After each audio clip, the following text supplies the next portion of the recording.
آج ہمارے معاشرے کے اندر انسان نمازوں سے دور رہتا ہے، نمازوں سے انسان بھاگتا ہے، نمازوں کو ترک کرتا ہے۔ کبھی آپ نے سوچا اللہ رب العزت قرآن پاک میں ارشاد فرماتا ہے ان الصلاۃ تنہی عن الفحشاء والمنکر، اللہ رب العزت فرماتا ہے بے شک نماز بری باتوں سے اور تمام بے حیائی سے روک دیتی ہے۔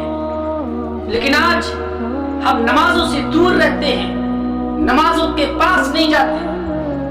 اللہ رب العزت قرآن پاک میں ارشاد فرماتا ہے یا ایھا الذین آمنوا استعینوا بالصبر والصلاۃ، اے ایمان والو صبر سے اور نماز سے مدد طلب کرو۔ لیکن آج ہم لوگ نمازوں سے دور ہیں۔ یہ ہماری نادانی ہے کہ ہم نمازوں کو قائم نہیں کرتے۔ اللہ خود قرآن میں فرماتا ہے واقیموا الصلاۃ، نماز کو قائم کرو، لیکن ہم نہیں پڑھتے۔ صد افسوس ایسی زندگیوں پر کہ جو نمازوں کو ترک کرتے ہیں۔ نماز حکم الہی ہے، نماز سنت مصطفیٰ ہے، نماز شان عبادت ہے، نماز شان ریاضت ہے، نماز ذریعہ شفاعت ہے، نماز جنت کی کنجی ہے، نماز گناہوں کی ضمانت ہے، نماز مومنوں کی معراج ہے، نماز جنت کی کنجی ہے، نماز پاکیزگی کی پہچان ہے، نماز قلب مومن کی طہارت ہے، نماز دین کا ستون ہے، بلکہ یوں کہہ لیا جائے نماز اصل ایمان ہے اور نماز اصل دین ہے۔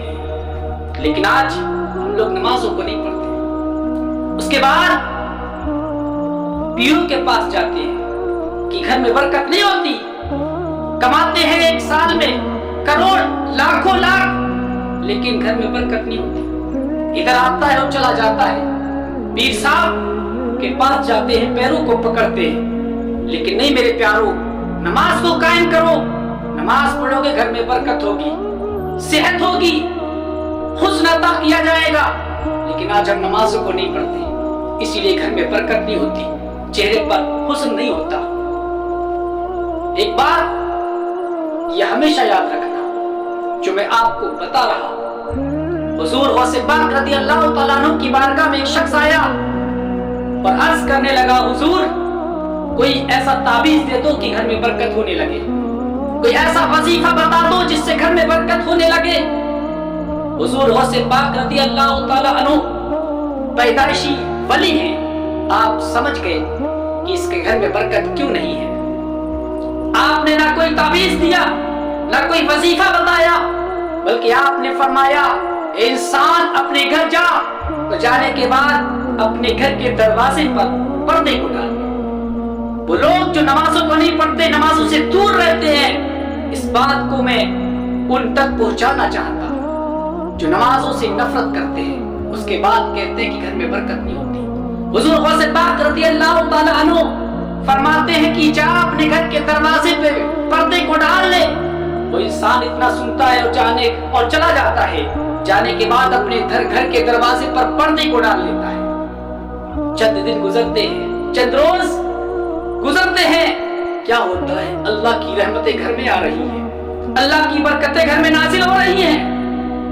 غور کرنا میرے پیاروں، اس کے گھر میں برکت ہی برکت ہونے لگتی ہے۔ سوچتا ہے کہ بات سمجھ میں نہیں آتی، غوث پاک نے کوئی تعویذ نہیں دیا، کوئی وظیفہ نہیں بتایا، لیکن گھر میں برکت کیسے آ گئی؟ حضور غوث پاک رضی اللہ تعالیٰ عنہ کی بارگاہ میں حاضر ہوتا ہے اور عرض گزار ہوتا ہے حضور آپ نے کوئی تعویذ نہیں دیا، آپ نے کوئی وظیفہ نہیں بتایا، ماجرا سمجھ میں نہیں آتا، حضور بتا دیجئے، میرے گھر میں برکت ہی برکت ہو گئی۔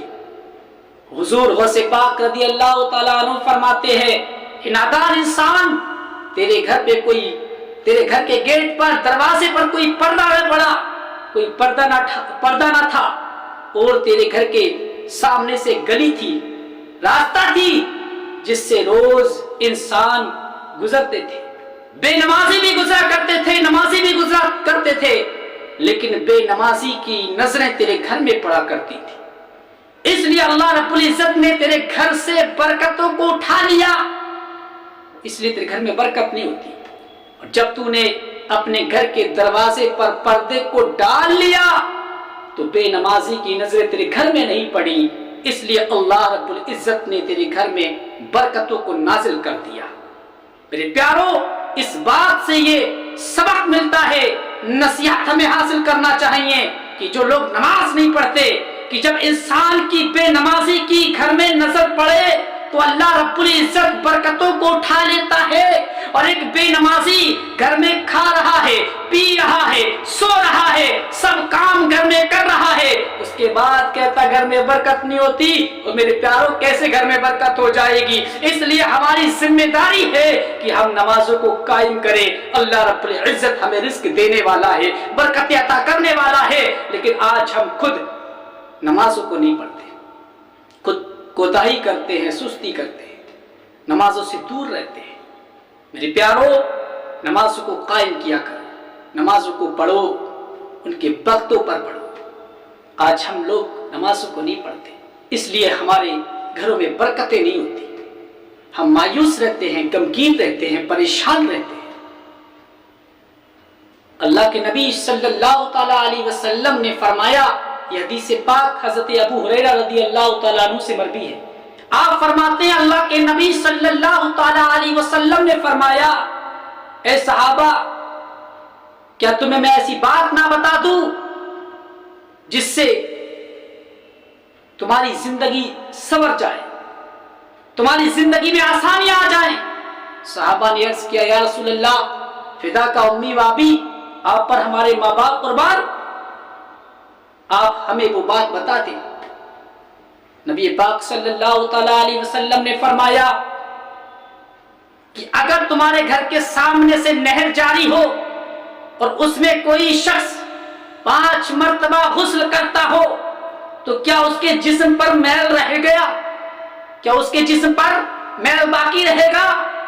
تو صحابہ نے عرض کیا، یا رسول اللہ، اگر کوئی انسان 5 مرتبہ غسل کرتا ہو تو اس کے جسم پر باقی میل نہیں رہے گا۔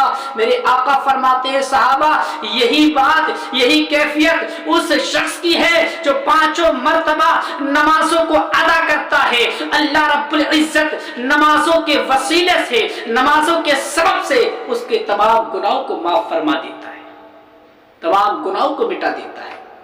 لیکن آج ہم نماز نہیں پڑھتے، صد افسوس ہے ہماری زندگیوں پر۔ نماز پڑھو میرے پیارو، حدیث پاک ہے کہ اللہ تعالیٰ تمام گناہوں کو مٹا دیتا ہے۔ نماز پڑھو اور اپنے آپ کو پاک رکھو، صاف رکھو۔ باقی ہمارے لیے آدھا ایمان ہے، الطہور شطر الایمان۔ ہم لوگ ناپاک رہتے ہیں، جب کہا جاتا ہے کہ نماز پڑھو تو کہہ دیتا ہے ناپاک ہے، ناپاک۔ ارے میرے بھائی، اگر ناپاک ہو بھی گیا ہے تو پاک بھی ہو سکتا ہے۔ کیا پاک کرنے کے لیے کوئی مشین لائی جاتی ہے؟ کیا کسی مشین کی ضرورت پڑتی ہے جس سے پاک ہوتا؟ نہیں۔ اللہ رب العزت نے ہمیں بے شمار نعمتیں عطا کی ہیں، اور اس نعمتوں میں پانی بھی عطا کیا ہے جس سے ہم اپنے آپ کو پاک کر لیتے ہیں۔ اگر پانی نہ ملے تو اسی ہندوستان کی مٹی سے آپ تیمم کر لو اور نماز کو قائم کرو۔ لیکن آج ہم لوگ اپنے آپ کو پاک نہیں کہتے، ناپاک بتا کر بہانہ ملا کر چھوٹ جاتے ہیں، بھاگ جاتے ہیں۔ صد افسوس۔ میرے پیارو، نمازوں کو قائم کرو۔ اللہ رب العزت خود قرآن میں فرماتا ہے، قد افلح من تزکى وذکر اسم ربی فصلی۔ تحقیق کامیاب وہ انسان ہوا جس نے پاکیزگی حاصل کی اور پھر اپنے رب کے نام کو ذکر کیا، پھر نماز کو ادا کیا۔ تو پاک رہا کرو، پاک، اور نمازوں کو ان کے وقتوں پر ادا کیا کرو، کیونکہ نماز کے بارے میں رب نے فرمایا، ان الصلاۃ تنہی عن الفحشاء والمنکر۔ اللہ رب العزت فرماتا ہے، بے شک نماز تمام بری باتوں سے اور بے حیائی سے انسان کو روک دیتی ہے۔